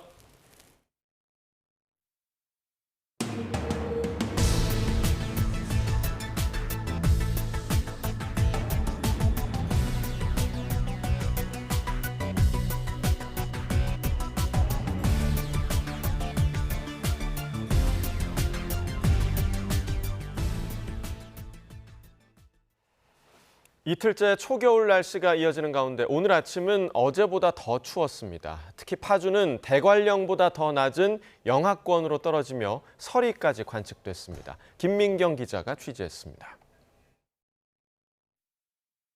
오전 7시 기준 이곳 파주 기상대의 기온은 2.3도, 체감온도는 무려 0도로 얼굴에 닿는 공기가 무척 차갑습니다. 이틀째 이어지는 초겨울 추위 속에 파주 국내면의 최저 기온은 영하 0.2도까지 떨어지며 올가을 첫 영하권을 기록했습니다. 관측소 잔디밭은 하얗게 얼어붙고 서리가 소복이 내려앉았습니다. 여름이 엊그제였던 것 같은데 여름에서 바로 하루 이틀 사이에 바로 한겨울이 되어버린 느낌. 아침부터 저녁 밤까지 너무 추워서 패딩을 이제 꺼내야 될까 계속 고민하고 있습니다. 특히 파주는 대관령보다도 기온이 더 낮았는데 밤사이 땅에서 열이 빠져나가는 복사냉각이 두드러졌기 때문입니다. 파주는 맑은 하늘이 펼쳐진 데다 북쪽과 동쪽이 막힌 반분지 지형이라 찬 공기가 모이며 복사냉각이 강했습니다. 반면 대관령은 구름이 하늘을 덮으면서 이불 효과가 발생해 다른 지역보다 기온이 크게 떨어지지 않았습니다. 구름이 없고 맑은 날, 그리고 바람이 적은 날, 이럴 때는 이제 복사가 난류에 의해서 어떤 섞이거나 아니면 구름에 의해서 이제 그 온실 효과로 차단되는 바 없이 그대로 대기로 다 유입되기 때문에 상당히 빠르게 지표면에서 빠져나가면서 서울 기온은 4.8도로 어제보다 더 낮아지는 등 내륙 곳곳에서 올가을 들어 가장 추운 아침을 맞았습니다. 때이른 추위는 주 후반에 아침 기온이 평년 수준을 회복하며 다소 누그러지겠습니다. 하지만 다음 주 초부터 또 한 차례 기온이 5도 안팎으로 크게 떨어질 전망이라 당분간 변덕스러운 날씨가 이어질 걸로 보입니다. YTN 김민경입니다. 네, 이렇게 아침에는 기온이 크게 떨어졌지만 이번 추위가 오래 가지는 않을 전망입니다. 한낮에는 10도 이상 기온이 크게 오르겠고 내일부터 이번 주 후반에는 예년 기온을 회복하면서 계절이 점차 제자리를 되찾을 전망입니다. 취재기자 연결해서 자세한 내용 알아보겠습니다. 정혜윤 기자, 오늘 아침 찬바람이 무척 심했는데 낮에는 좀 오릅니까? 네, 그렇습니다. 오늘 아침에는 어제보다 기온이 더 내려가면서 내일은 초겨울 추위가 절정에 달했지만 낮부터는 상대적으로 10도 이상 기온이 오르는 곳이 많을 것으로 보입니다. 오늘 서울 아침 기온이 어제보다 더 낮은 4.8도를 기록했고요. 경기도 파주 군내면과 연천 백학면도 아침 기온이 영하 0.2도까지 내려가면서 내륙에서는 첫 영하권 추위가 나타났습니다. 또 첫눈이 내린 설악산은 이틀째 영하권 추위가 이어지면서 체감온도가 영하 5도 가까이 곤두박질했습니다. 낮부터는 기온이 오름세로 돌아설 것으로 보이는 가운데 현재 서울 기온 11도를 나타내고 있는데요. 한낮에는 서울 등 대부분 지방의 낮 기온이 15도 안팎까지 오르면서 아침에 비해서 10도 이상 오르겠습니다. 특히 영하로 떨어졌던 파주와 연천 일부 지역은 아침에 비해서 15도 이상 기온이 크게 오를 전망입니다. 또 내일부터는 서울 등 수도권 지역도 아침 기온이 일부 평년 수준인 10도 안팎을 유지하면서 주 후반까지 예년의 늦가을 날씨를 되찾겠습니다. 하지만 다음 주 초반 또 한 번 아침 기온이 5도 안팎까지 떨어질 것으로 보여서 당분간은 기온 변화가 무척 큰 날씨가 예상됩니다. 특히 영동 지방은 이번 주 후반까지 잦은 비가 이어지면서 산간을 중심으로 도로 살얼음 위험이 커질 것으로 예상돼 미끄럼 사고에 대한 대비가 필요합니다. 지금까지 과학기상부에서 YTN 정혜연입니다. 정부 당국자들의 이딴 보유세 강화 발언으로 서울 강남에 똘똘한 한 채를 가진 집주인까지 긴장하고 있습니다. 여당이 보유세 인상을 검토하지 않는다고 선을 그었는데요. 금리 인하기 공급도 부족한 상황이라 보유세 강화가 어떤 효과를 불러올지도 미지수입니다. 이승은 기자입니다. 정부가 부동산 세제 개편을 위한 연구 용역을 추진합니다. 김용범 대통령실 정책실장은 보유세는 강화하고 거래는 원활히 하는 방향이라고 말했습니다. 세제 문제도 고민해야 됩니다. 세제 고민해야죠. 이 보유세가 낮은 거는 분명한 사실이고 취득, 보유, 양도 이런 이 3대 이런 측면에서 지방세까지 포함해서 진지하게 고민해야 돼요. 이어 구윤철 부총리도 보유세는 납세자의 부담 능력에 맞게 과세를 해야 한다는 원칙인 응능 부담의 원칙에 해당한다고 말했습니다.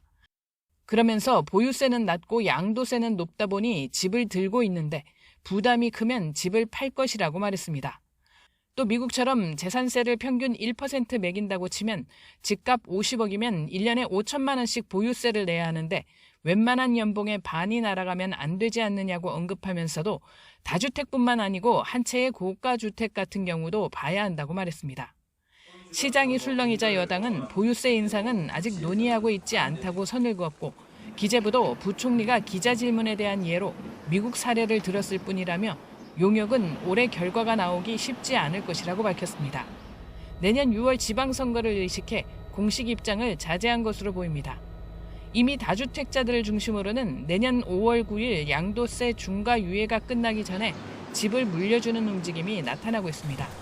지난달 서울의 집합건물 증여가 한 달 전보다 36.5% 증가한 881건으로 연중 최고를 기록했습니다. 가격이 계속 상승할 것으로 기대되는 지역에 있는 물건들을 향후의 상속에 대비해서 조금 저렴할 때 미리 증여를 한다라는 개념으로 움직이고 있는 것으로 보이는 게 주로 그런 것들에 대한 질문들이 보유세 자체보다는 조금 더 많은 편입니다. 보유세 인상이 시장을 안정시킬 수 있을지도 미지수입니다. 공급도 많지 않고 금리도 인하되고 또 전월세 가격도 불안하고 주택 가격이 내가 세금 나오는 것보다 더 오른다고 생각하면 바로 매각하기보다는 조금 더 보유하려는 생각들이 있을 수 있어서 시장은 일단 다음 달 발표되는 내년도 공시가격 현실화율과 공시가격 개편 방향, 12월 공개될 내년 정부 업무 계획에 촉각을 곤두세우고 있습니다. YTN 이승은입니다. 이혁원 금융위원장은 부동산 시장 과열 양상을 빨리 차단하는 것이 장기적인 관점에서 서민들의 주거 사다리를 보장하는 거라고 밝혔습니다. 이 위원장은 국회 정무위원회 국정감사에서 11호 대책과 관련해 현금 부자만 집을 살 수 있게 됐다는 야당 의원들의 지적에 가장 고민했던 부분이 주거 사다리 문제라며 이같이 말했습니다. 그러나 대출로 주택 구입을 뒷받침하는 방식은 주거 안정도 이루지 못하고 부동산 시장의 불안을 자극한다며 시장 상황을 면밀히 관찰해 필요시 준비된 추가 조치를 즉각 시행하겠다고 말했습니다. 이번 달 최장 열흘 동안 이어진 추석 연휴로 수출 조업 일수가 줄면서 10월 들어 어제까지 우리 수출이 지난해보다 8% 가까이 감소한 거로 나타났습니다. 관세청은 10월 1일부터 20일까지 우리나라 수출액이 301억 달러로 지난해 같은 기간보다 7.8% 줄었다고 밝혔습니다. 주요 수출국 가운데서는 미국으로의 수출은 지난해보다 24.7%나 빠지며 관세 영향이 드러났고 중국과 베트남 수출도 각각 10% 안팎의 감소세를 보였습니다. 반면 이 기간 수입액은 330억 달러로 지난해 같은 기간보다 2.3% 감소하면서 우리 무역 수지는 28억 달러 적자를 기록했습니다.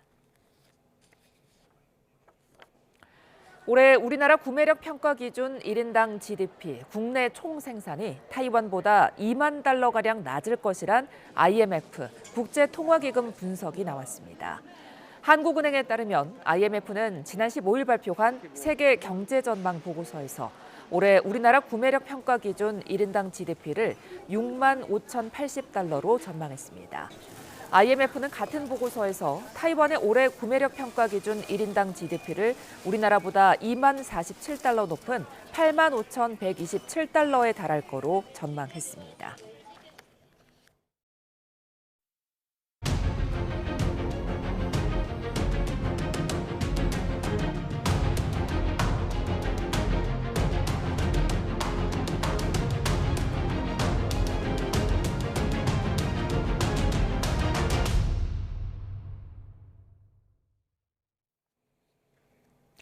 캄보디아에서 송환돼 충남경찰청에서 수사를 받는 피의자 45명이 어젯밤 모두 구속됐습니다. 피의자 전원에 대한 신병을 경찰이 확보하면서 관련 수사도 탄력을 받게 되는데요. 현장에 취재기자 나가 있습니다. 오승훈 기자. 네, 충남경찰청에 나와 있습니다. 네, 충남경찰청에서 수사받는 피의자 전원 어젯밤 구속됐다고요? 네, 그렇습니다. 대전지방법원 홍성지원은 어젯밤 11시쯤 사기 혐의를 받는 피의자 45명 전원에 대해 구속영장을 발부했습니다. 피의자들은 실질심사 전후로 취재진에게 폭행과 고문을 당했다고 말했는데요. 직접 들어보겠습니다. 어떤 게 가장 힘드셨어요? 전기 지지면에 고문하는 게 힘들었습니다. 또 어떤 고문 당하셨습니까? 구타당했습니다. 얼마큼 맞으셨어요? 진짜 죽기 전까지만 맞았습니다. 구속된 피의자들은 캄보디아에 구금돼 있다가 지난 18일 송환됐습니다. 현재는 추가 조사를 받기 위해 충남경찰청 관할 경찰서 5곳 유치장에 입감돼 있는데요. 천안 동남과 공주, 홍성과 보령, 서산경찰서 등 5곳입니다. 경찰은 이들이 불법인 사실을 알고 캄보디아로 넘어갔는지, 범행의 강제성이 있었는지 등을 확인하는 데 수사력을 모으고 있습니다. 네, 구속된 피의자들은 구체적으로 어떤 혐의 받고 있습니까? 네, 구속된 피의자들은 지난해 말부터 올해 7월까지 투자 리딩방과 보이스피싱, 노쇼 사기 등의 범행을 저지른 혐의를 받고 있습니다. 경찰은 이들에 대한 범죄 혐의점을 사전에 파악하고 피의자들을 추적해온 것으로 알려졌는데요. 이에 대해 경찰은 피의자 모두 충남경찰청에서 기존에 수사 중이던 사건의 대상자였다고 밝혔습니다. 또 최근 캄보디아에서 발생한 20대 대학생 피살 사건과의 연관성은 현재까지 확인되지 않았다고 설명했습니다. 대전경찰청으로 압송돼 수사를 받던 피의자 1명도 구속됐습니다. 대전지방법원은 어제 오후 사기 방조 혐의로 캄보디아 송환 피의자 1명에 대한 구속영장을 발부했습니다. 지난 2023년 3월 보이스피싱 범죄에 가담한 혐의로 재판부가 밝힌 영장 발부 사유는 도주 우려입니다. 이에 따라 캄보디아에 구금돼 있다가 국내로 송환된 피의자 64명 가운데 충남과 대전에서 구속수사를 받는 피의자는 모두 46명이 됐습니다. 지금까지 충남경찰청에서 YTN 오승훈입니다. 캄보디아 범죄단지에서 고문을 당해 숨진 한국인 대학생의 유해가 사망 74일 만에 국내로 송환됐습니다. 또 캄보디아에서 송환된 한국인 피의자 64명 중 49명은 경찰에 구속됐는데요. 캄보디아 수사 상황 등 관련 내용 이웅혁 건국대 경찰학과 교수와 함께 짚어봅니다. 안녕하십니까? 안녕하십니까? 자, 대학생의 유해 국내에 이제 도착이 됐습니다. 경찰이 정확한 사인 규명을 위해서 약물 검사 등을 추가로 조사한다는데 이 검사들은 어떻게 진행되는 겁니까? 그 지금 사망 원인을 그 심장마비로 이제 보고 있는 상황이지 않습니까? 예. 그런데 그 심장마비에 그 이르게 된 그 경위가 과연 무엇인지 구체적인 부검을 할 필요가 있죠. 예. 조직 검사도 할 필요가 있고요. 또 약 독극물 검사를 할 필요가 있습니다. 왜냐하면 심장마비가 뭐 이를테면 그 치명적인 독극물에 의한 것인지 또는 일정한 약물이 혈관 등에 반응을 보여서 그것으로 인해서 심장에 쇼크가 온 것인지 이와 같은 이제 정확한 그 원인을 파악하는 것이 그 필요하죠. 예. 그래서 그 방식은 일반적으로 그 혈액에 특정적 약물에 대한 그 반응이 있는 것인지를 보고 또 그 양 자체가 소량인지 또는 그 치사량 그 이상인지 왜냐하면 일반적인 검사를 하게 되면 뭐 예를 들어서 뭐 알코올 성분이라든가 뭐 필요한 경우 일정 부분의 감기약 등에 의하면 수면제 성분이라든가라고 하는 것은 검출되는 것이 일반적이지만 그것이 상당히 양을 넘어서는 치사량의 밀도가 보인다라고 한다면 아 이것은 이른바 그 독극물에 의한 사망의 가능성이 크다. 그래서 심장마비에 연결되었다. 뭐 이런 판정도 할 수가 있는 것이고요. 예. 그래서 결국은 이와 같은 이제 그 혈액 검사 또 밀도에 대한 측정 등을 통해서 약독극물 검사가 이루어지게 되는 상황인 것이죠. 일단 어제 부검에서 시신 훼손은 없었다고 하는데 그래도 이제 그 발견 당시에 혈흔을 확인했다고 하잖아요. 그렇다면은 이를 바탕으로 구타가 있었다 이렇게 추측을 해보는 게 맞을까요? 네, 일단은 그 이야기는 뭐냐? 예. 이 사망한 장소가 바로 그 장소였다. 이제 바꿔 얘기하면 지금 목격자 또는 이 사진 등에 의하면 그 장소에서 혈흔이 분명히 보이는 것이죠. 예. 그 얘기는 뭐냐면 그 시점에서 생존해 있었고 외력에 의한 강한 압력으로 좀 쉽게 얘기하면 아주 끔찍하게 고문에 준하는 상태로 맞아서 사망을 하게 되었고 예. 그 과정에서 혈액이 튀었다. 쉽게 얘기하면 살아 있었다고 하는 증거인 거죠. 예. 그것을 우리가 비산흔이라고 얘기를 하는데요. 사망한 경우에는 이러한 그 반응 자체가 이제 없기 때문에 그러면 그 비산흔의 그 각도 또 만약 비산흔이 아니고 그냥 낙하흔 그냥 떨어지는 혈흔이었다고 한다면 사실상은 그 근처에서 사망을 하고 이 장소로 옮겨서 거기에서 혈액이 이렇게 떨어졌을 가능성이 있는데요. 어쨌든 지금 진술과 아마 현장 사진 등에 의하면 혈액이 옆으로 이제 튀는 그 비산흔이었기 때문에 그러면 그것은 결국은 그 장소가 바로 사망이라고 하는 살인의 범행 발생 장소다라고 하는 이제 과학적 증거가 되겠죠. 예.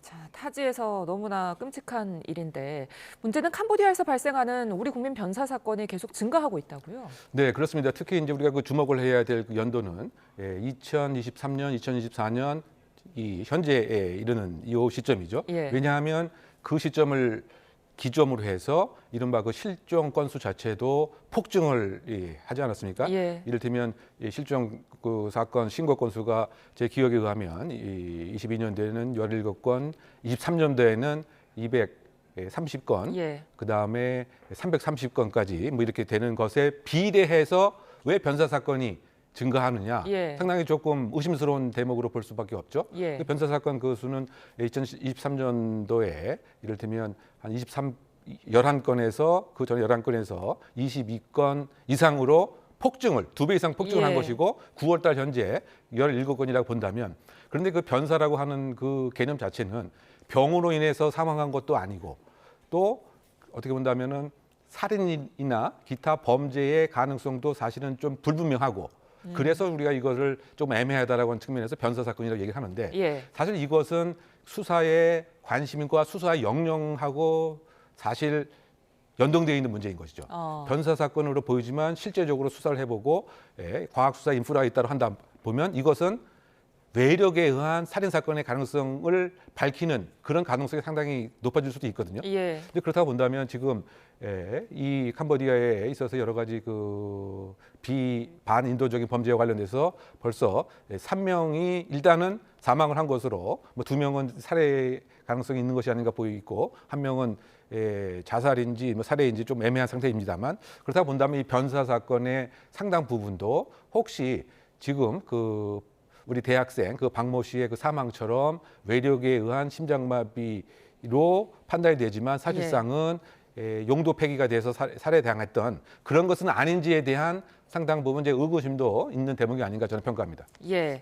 자, 이런 상황 속에서 캄보디아에서 송환된 피해자 64명 가운데 49명이 경찰에 구속이 됐는데요. 향후 수사 어떻게 진행될까요? 뭐 기본적으로는 지금 이 사람들의 그 혐의의 핵심이 그 사기 사건인 거죠. 예. 이를테면 뭐 노우쇼에서부터 로맨스 스캠뿐만이 아니고 뭐 보이스 피싱. 그러면 일단은 이 기본의 범죄 사실에 대한 입증에 있어서의 증거의 수집 같은 것을 좀 더 철저히 할 필요가 있는 그런 수사가 있을 것 같고요.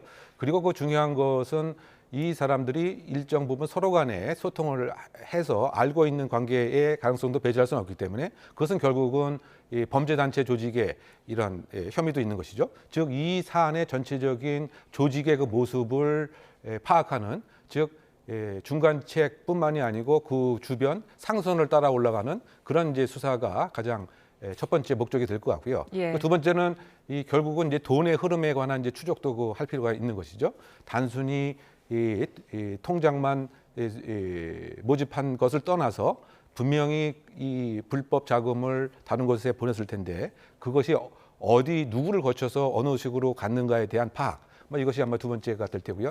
세 번째는 사실상 우리가 이 60몇 명 이외에 지금 범죄 공장에서 감금되어 있는 우리 그 국민들을 어떤 식으로든 빨리 구출해 오는 것이 필요하니까 예. 그렇다 본다면 그 현장에서 현황, 즉 어떠한 사람이 어떤 역할을 했고 그다음에 그 고문에 관한 실태는 어떻게 돼 있고 그 내부 구조는 어떻게 돼 있고 이와 같은 이제 정보를 그 파악을 해야 우리가 필요한 경우에 캄보디아 정부에 아주 구체적이고 직접적인 촉구와 요구를 할 수도 있기 때문에 그것과 관련된 정보 수집의 퍼즐에 있어서의 그 맞춤, 뭐 이것도 중요한 수사의 목적이 되지 않을까 생각합니다. 그런데 이번에 이제 송환한 사람 중 이제 대다수가 스스로 범행에 가담한 사실이 알려지면서 좀 비난 여론도 있는데 그럼에도 불구하고 이들을 우리나라로 데려올 수밖에 없는 이유를 좀 설명을 해주실까요? 기본적으로는 그 범죄 그 피해자가 지금 우리 국민인 것이죠. 상당히 안타까운 장면이긴 합니다만 예. 우리 청년들이 우리 말을 사용해서 우리 국민들을 대상으로 해서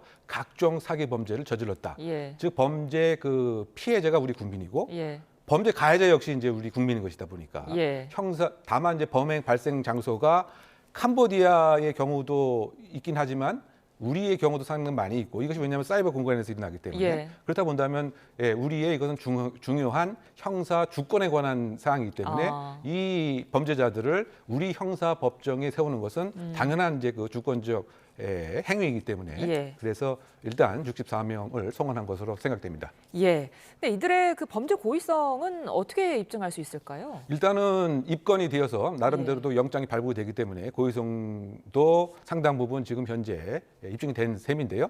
일단은 아마 그 피해자에 대한 고발, 고소에 관한 여러 가지 증거들이 있을 테고요. 예. 그리고 지금 그 캄보디아 그 정부에서 수령받은 이 개인 범죄자들의 SNS 기록 및 그 휴대폰에 남겨진 여러 가지 그 정황들도 중요한 입증 자료가 그 될 테고요. 예. 조금 더 그 구체적으로 보게 되면 뭐 예를 들면 처음에 이 범죄 단체 또는 이 상황에 유입됐을 때 SNS 등에 대한 반응, 즉 순전히 속은 것이 아니고 여기에 적극적인 의사 표시를 했다든가 뭐 이런 것도 하나의 중요한 증거가 될 테고 예. 이 각 개인이 갖고 있는 이 계좌에 있어서의 입출금 내역을 살펴봐서 수익 구조를 보게 되면 사실상 이 공범 또는 분업의 역할을 했을 가능성에 대한 증거, 즉 바꿔 얘기하면 상당 부분 금액도 받았고 또 인센티브도 뭐 지급받았고 뭐 등에 관한 것 등을 아마 종합적으로 보게 되면 나는 피해자다라고 하는 방어와 변명을 하겠지만 그것을 깨트릴 수 있는, 탄핵할 수 있는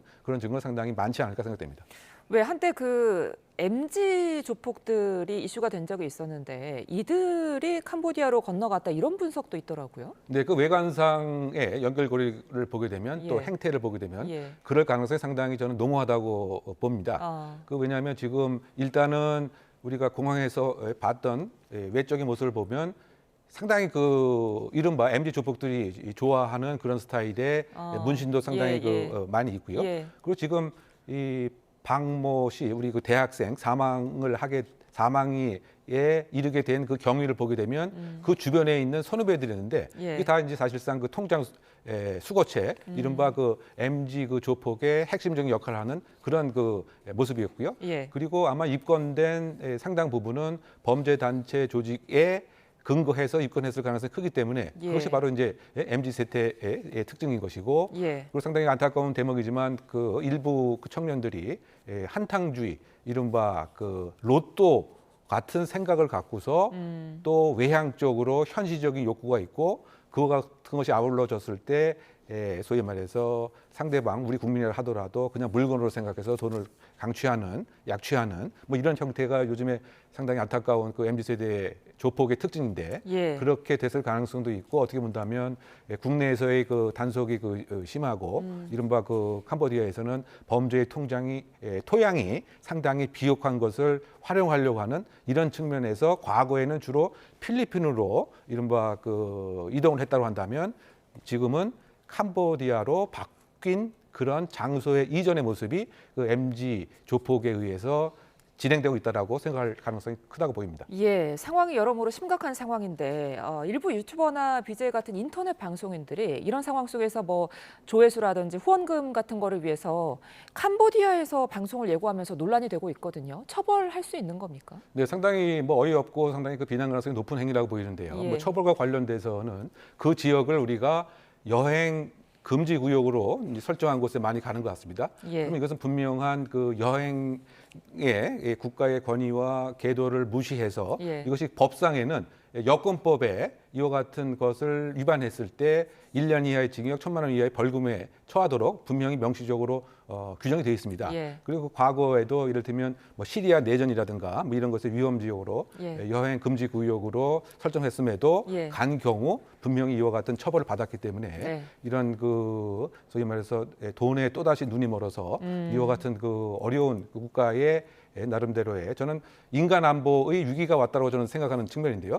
그것을 빌미로 해서 자신의 왜곡된 수익 창출을 위해서 국가가 금지함에도 가는 경우에는 상당히 비난 가능성이 높고 이런 경우에는 사실상 혹시 뭐 그런 일이 좀 있어서는 안 되겠지만 이 중국계 범죄 단체에 의해서 납치가 되었을 때 우리 국가가 꼭 사실상 구조해야 되는 그 우선순위에서 이렇게 멀어지게 되는 그와 같은 상황도 관련 법에 있거든요. 예. 그래서 유학하게 되면 이건 아주 바람직하지 못한 예. 비난받아야 할 사항으로 생각합니다. 예, 스스로의 안전을 위해서도 이제 그런 짓은 좀 하지 말아야겠는데 끝으로 이 질문 좀 드릴게요. 이번 사태의 대책 중 하나로 한국과 캄보디아 경찰이 24시간 핫라인을 구축하기로 했거든요. 어떤 부분 달라지게 되는 겁니까? 그래서 아무래도 이제 발견이 되었을 때, 예. 즉 지금은 상당히 시간이 그 지연이 되고 정보 교류에 있어서 시간 지체 현상이 그 있었지만 이것을 이제 뭐 극복하고 줄일 수 있는 그런 점이 좀 달라지지 않을까 생각이 되고요. 그다음에 그 두 번째는 아무래도 지금 그 캄보디아 정부에서의 여러 가지 국가적 체면과 또는 어떻게 본다면 그 범죄의 온상 같은 허브 같은 온라인 스캠 허브 같은 이런 이미지를 빨리 그 해소할 수 있는 사실 간접적인 하나의 그 저는 압박 수단이 되지 않을까 생각이 드는데요. 예. 지금 이런 사건의 가장 중요한 핵심은 본질적인 것은 캄보디아 정부가 지금 60개 이상의 범죄 단지에 공권력을 행사하는 것이 가장 중요한 것이죠. 예. 그런데 그와 같은 이제 공권력 행사의 의도와 관심이 상당 부분 없지 않는가 저는 그 비판을 가고 싶은데요. 예. 그와 같은 것에 무엇인가 생각을 달리할 수 있는 제도적 압박이 하나의 작용되지 않을까 생각이 되고 예. 저는 근본적으로 그 캄보디아가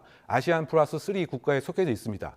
그러면 이 아시아 연대를 이용해서 우리가 직접 간접적으로 캄보디아 정부에 구체적인 이 범죄 단체를 빨리 해산시켜라. 예. 이 범죄 공장을 빨리 공권력을 사용해서 폐쇄하라. 이와 같은 외교적 국제 공조의 압박이 상당히 좀 있어야 되는가 않는가 생각이 되고요. 예. 하나만 더 말씀드리면 이 다가오는 그 에이펙 정상회담 지금 뭐 20여 개국이 참가할 예정인데 이것은 이제 경제 안보에 관한 중요한 소통과 교류와 정보를 교환하는 이런 그 취지이기 때문에 여기에 지금 우리가 직면하고 있는 우리 자국 국민에 대한 자산에 대한 편취, 사취 이것에 대한 분명한 의제가 됩니다. 그렇다고 예. 본다면 이번에 어떤 좀 긴급 의제로서 이 에이펙 정상회의에도 아시아 안전을 담보할 수 있는 이와 같은 아시아 안전 이야기를 우리 정부가 좀 더 주도적으로 할 필요가 있지 않나 생각합니다. 예, 대책에 대한 제언까지 들어봤습니다. 지금까지 이용혁 건국대 경찰학과 교수와 함께했습니다. 고맙습니다.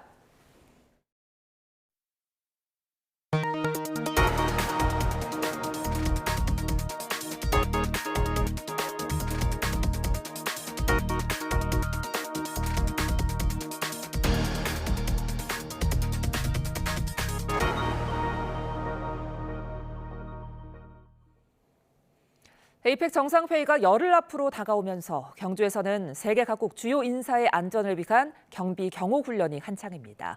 경찰은 다음 주부터 해당 경찰청에 가포 비상을 내리고 하루 최대 18,000여 명을 동원해 경비 작전에 나섭니다. 허성준 기자입니다.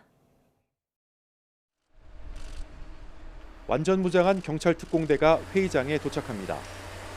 테러 단체가 날린 드론을 전파방해 장비로 무력화시키고 탐지견으로 폭발물을 찾아 재빨리 제거합니다. 에이펙 정상회의를 앞두고 최고 수준의 경비 태세를 유지하기 위한 막바지 훈련이 이어지고 있습니다. 이미 수차례 행사장 주변에 대한 안전점검 및 현장 적응 훈련을 실시하였고 새 시설물에 대한 최종 점검 단계 활동을 진행하고 있습니다. 경주 에이펙 성공 개최를 위하여 우리 경찰특공대는 맡은 바 임무에 최선을 다하겠습니다. 에이펙 정상회의 기간 경찰은 경호 경비와 교통관리 등에 하루 최대 18,500명의 경력을 동원합니다. 대규모 인력에 더해 드론 무력화 장비와 장갑차 헬기 등 지상과 공중에서 활용할 대테러 장비 등도 대거 투입합니다. 특히 행사 기간 발생할 수 있는 돌발 기습 시위에 적극적으로 대응할 방침입니다. 에이펙 기간 경주에 신고된 반미 반중 집회는 지금까지 15건으로 모두 만여 명이 참가할 것으로 보입니다. 경찰은 집회 시위 관리를 위해 전국 87개 기동대를 배치하고 경북청 등의 경비 최고 단계인 가포 비상을 내릴 예정입니다. YTN 허성준입니다. 경주 에이펙을 계기로 한 북미 정상 간 깜짝 만남 가능성을 놓고 여러 관측이 나오고 있는데요. 구체적인 준비 움직임은 감지되지 않고 있는데 과거 판문점 회동이 가능했던 2019년과는 어떤 점이 다른지 짚어봤습니다. 이종원 기자입니다. 김정은 국무위원장의 마지막 대미 메시지는 지난달 최고인민회의 연설입니다. 만약 미국이 허황한 비핵화 집념을 털어버리고 평화 공존을 바란다면 우리도 미국과 마주서지 못할 이유가 없습니다. 이후 백악관은 트럼프 대통령이 전제 조건 없이 대화할 의사가 있다고 밝혔지만 북한의 전략적 관망은 이어지고 있습니다. 북미 정상의 전격적인 판문점 만남이 이뤄진 2019년 6월과 비교할 때 달라진 대내외 환경이 작용하고 있는 것으로 보입니다. 당시 만남 시점은 하노이 노딜 넉 달 만으로 북한으로선 미국과의 협상 반전에 기대감이 살아있던 시기였습니다. 그러나 지금은 수년 동안 중단된 북미 대화를 재개해야 하는 상황입니다. Well, I'm meeting a lot of people. I mean, it's hard to say that, but I'd like to meet him this year. 헌법에까지 명시한 북한의 핵무력 고도화도 김정은 스스로 시간은 우리 편이라고 말하며 관망을 이어가는 배경입니다.